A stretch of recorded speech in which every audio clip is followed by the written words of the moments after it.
What's up, guys? So I'm back at it after my camping trip. Today's Wednesday. So yeah, I took from Thursday to Wednesday off.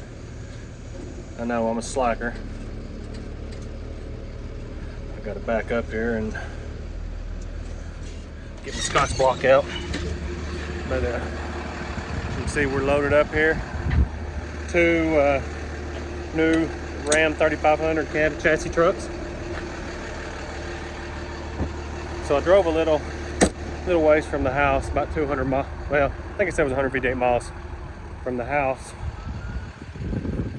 to pick these up.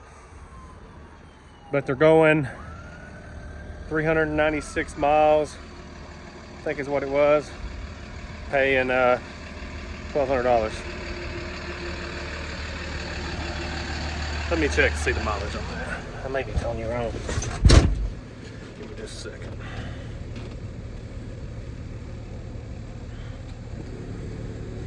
But I mean, there was some other things around the house, you know, paying $500-600 to go up to Indiana. I thought, well, I'll head up there and pick those two up. They're going over to Michigan City, Indiana. I'm sorry, 318 miles, $960 is my part. So they're going 318 miles, paying $1,200. And after Horizon gets their part, my part's $960. So, yep, so that's what it is. And then we're doing what we said we'd never do. We're going to try a California run, see what the profit's like. You know, just do a few days of driving instead of one load and unload the next day. You know, we'll try do a few day run and see what I can get coming back home money wise. But the only thing that sucks about that is I've not done a reset on the road in a long time, so I'm gonna have to do a reset, obviously, because typically I don't go far enough that I have to do a reset. Running ELD. So, but we're gonna get on up the road. Like I said, these are going to Michigan City, Indiana. Probably won't deliver them till in the morning and then grab my campers. It's about 2 hours from Michigan City back over to get the campers, so not too bad for the money. So let's get on up the road and I'll catch you guys later. Hey guys, as you can see, I got my two trailers here going to California, two 21-footers, but I'm not at the yard, as you can see. Always, well, I've got it strapped down. Always check your equipment before, every time you stop, look at your stuff. I noticed the tire of mine, it looks like it had been cut with a knife, and I noticed it when I was getting ready to load up. So came over here to Glenn's Tire, got a new tire put on right there. It's Glenn's Tire in Wakarusa. It's about a mile or so from the yard. They got me a new tire on, got me rolling in about 10 minutes. So we're gonna get out of here. But like I said, the biggest thing is just make sure you're always checking your stuff. Brokers out here trying to play games today. I ain't playing. Checked on a load coming out of California. It's going back to North Carolina. It was a like 2005 Honda Pilot, 2002 Toyota Tundra. Had it on the board at $3,500. And they come back and we're like, oh, well, the customer don't like that price. Can you do it for $3,000? No. The customer don't like that price. Why you got it on there at $3,500? But that Amerifreight, I reckon everything they've called on today for them, they're trying to get it to them lower. So it's one of them. I don't think they have anything. They're just trying to get stuff cheap back to the customer. But yeah, I'll keep looking. You ain't cheating me out of $500 to put in your pocket. Don't put it on the board for $35. You ain't gonna give it to me for $35. I started to ask for more.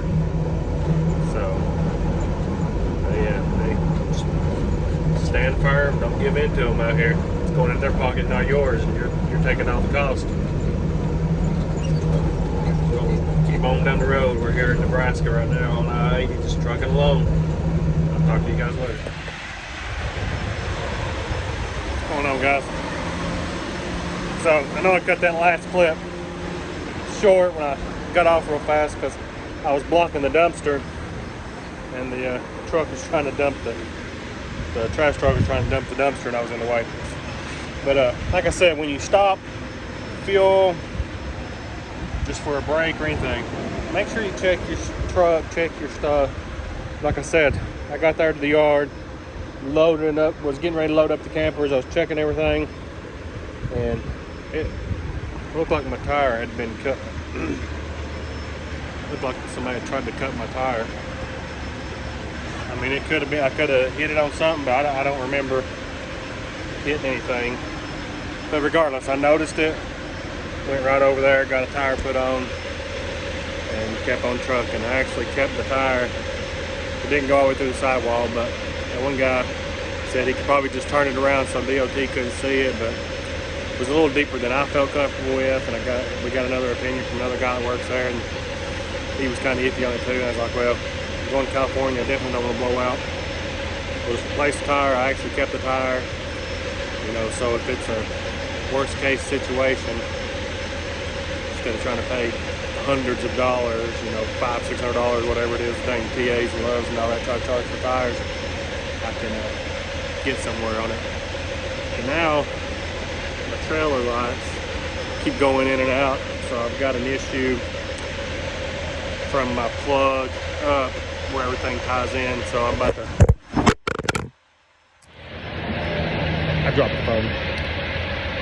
Now, like I was saying, where all my stuff ties in together, from the trailer plug and up to the lights on the headache rack and all that, I've got a short somewhere that they keep going in and out. So I'm gonna take that all apart, check the connections, retape it and do all that, because I'm done for the night. Stopped at the IO80, was gonna stay there tonight because I wanted to look at some mud flaps for the truck.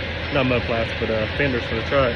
They were having some kind of jamboree there, and man, not only was it a lot of trucks in there, there's so many freaking cars parked everywhere. It was crazy. They had a band and everything around there, I seen. But I didn't want to get tied up in that because I want to get these lights fixed, I'm gonna watch the TV, and then I'm going to bed. So I'll get with you guys later. What's up, guys? We are in Sidney, Nebraska. Getting ready to start for the morning.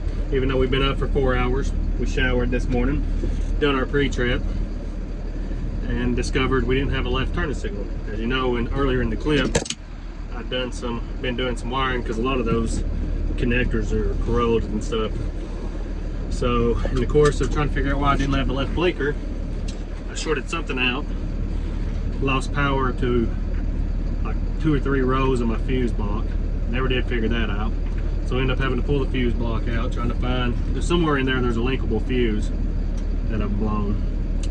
So what I ended up doing was just jumping from where I had power over to where I didn't have power 3 times. So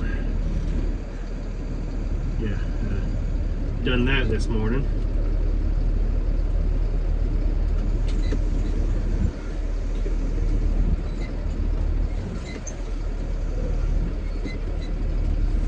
So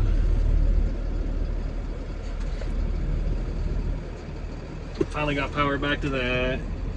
Finally end up, because I lost a lot of lights, end up tracking down a ground that was messed up. Got it fixed, so now I have a left turn signal, but my parking lights stay on all the time. So, you say you want to be a truck driver. It's not all glorious, so don't know what the deal with that is. But don't worry about it when I get home, because I got brake lights, I got turn lights, I got headlights, I got tail lights, I've got turning signals, I've got everything I need, so I will worry about that when I get home. So yeah, lovely. Getting started a little late, but we are rolling. We're going to Sap Brothers and get fuel. We just left the turn left, then turn left. Loves, but we're gonna go hit the Sap Brothers and get fuel because it's cheaper. gonna get on down the road. I'll holler back at you guys. Okay, update to the update. So as soon as I left, turned on my right blinker, it wasn't working. The left one was, which was the one I was having a problem out to start with. So I stopped again and I went through everything from the connector of the trailer down to the pigtail, back to the lights, and got it squared away. So now I have my turning signals, parking lights, running lights, brake lights, headlights. Everything goes on and off like it should, so the parking lights aren't staying on all the time anymore. So it was just, it's just one of them mornings. But now we're rolling into this headwind across Nebraska, almost into Wyoming, and we're about 16 hours away. So we're gonna just do what we can do today and see what tomorrow brings. See you guys. Hey guys. At the stop sign, keep left. Can't keep left. I'm going through this agricultural checkpoint when you come into California here on I-80, but I just went through the scales, didn't get the bypass, had to go across the scales, no big deal. But now we're going through this agricultural thing. But I watched the video. This is the first time driving a truck that I came to California. I've been to California with the military and stuff. First time I ever come out here driving a truck. And I watched the guy's video today, and he was talking about the scale houses. I think it was on I-10. How it's the worst one in the country, and how they have all these big bays and all that for inspections and everything. They come through, man. They got the bays there, and they're prepared for inspections. But yeah, we rode right across the scales, no problem. And like I said, we're going across the through the agricultural checkpoint here, and then we've got about 120 miles left to where we're going to be tonight, and get unloaded in the morning. See you.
there.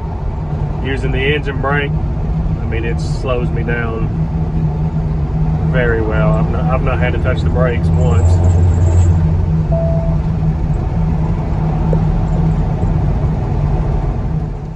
Hey guys, so we got our campers dropped this morning. I stayed right outside the dealership in a little parking lot over there. Worked out real nice. Right around the corner was a little shopping center. It was like a CVS, a Big Lots, but there was a cheesesteak place in there. It's like, go for a cheesesteak. So I went in, I ordered. Well, it was $14. Of course, everything out here costs more, but it was $14, and I was like, man, I didn't even pay $14 for the one I got in Philadelphia at Pat's King of Steaks that time, which was fabulous. But I was like, we'll give it a try. So I ate it, and surprisingly, as I was eating it, I didn't mind that I paid $14 for it because it was really good. Really good. Should have got two so I could have had one today. That's $48. I could have steak dinner. And I guess Philly steak is kind of a steak dinner, huh? Anyway, so like I said, we got dropped. Called. I got up at super early this morning because, you know, being on the West Coast, a lot of brokers are on the East Coast are going to start putting loads on. So called on a couple. Of course, it was like, oh, we'll have to reach out to them and we'll let you know. And I'm like, don't even waste my time. And I called on another one going from out here to North Carolina, and they took all my information and put it in, and company name, and verified the company email, and we're like, okay. Well, we're just going to call the customer and verify that it's ready to be picked up today, and we'll let you know.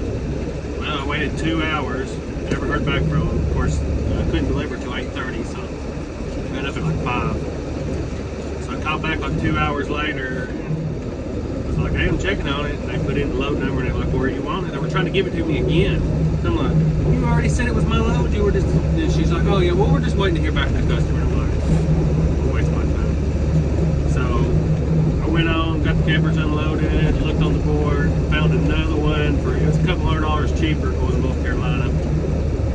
Called that broker up. He's like, well, let me call the customer. I'm like, dude, that's what everybody's told me this morning. He's like, no, he's like, this guy's already called me this morning. He's like, somebody's going to have to meet you there because the guy getting them's in North Carolina, and his sister or his mom or somebody's out here.